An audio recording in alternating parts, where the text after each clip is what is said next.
এই বিষয় নিয়ে আরো কথা বলতে আমাদের সঙ্গে সহকর্মী শামীমা সুলতানা যুক্ত হয়েছেন। শামীমা, বিস্তারিত জানাবেন।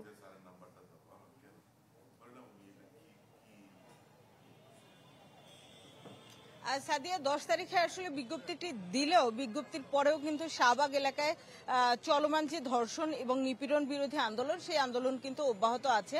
আজকের কথাই যদি বলি, আজকে সকালেও কিন্তু আমরা দেখেছি যে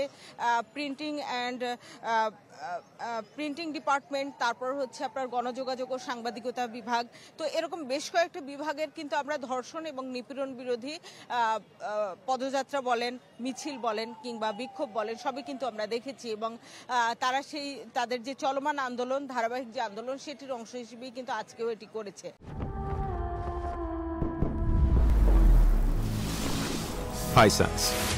একই সঙ্গে হচ্ছে গিয়ে আরেকটি সংবাদ সম্মেলনও আমরা দেখেছি বিক্ষোভ সহকারে। সেটি হচ্ছে গিয়ে এর আগে দুদিন আগে আপনি জানেন যে একটি মিছিলের উপর পুলিশের হামলা, এবং সেটিকে কেন্দ্র করে হচ্ছে গিয়ে পাল্টাপাল্টি অভিযোগ চলছে।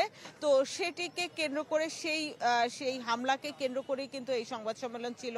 এবং বলা যায় যে এই যে শাহবাগ, কেন্দ্রীয় শহীদ মিনার কিংবা টিএসসি, এই পুরো এলাকা জুড়ে যে চলমান আন্দোলন ছিল, সেই আন্দোলনের ধারাবাহিকতা এখনো অব্যাহত আছে। অর্থাৎ এই গণবিজ্ঞপ্তির পরেও খুব একটা পরিবর্তন হয়নি। যারা আন্দোলন করছিলেন তারা এখনো আন্দোলন করছেন, এবং তারা যেটি বলছেন যে দাবি আদায় না হওয়া পর্যন্ত আন্দোলন চালিয়ে যাবেন। সাদিয়া। শামীমা, ধন্যবাদ আপনাকে। সহকর্মী শামীমা সুলতানা যুক্ত হয়েছিলেন আমাদের সঙ্গে।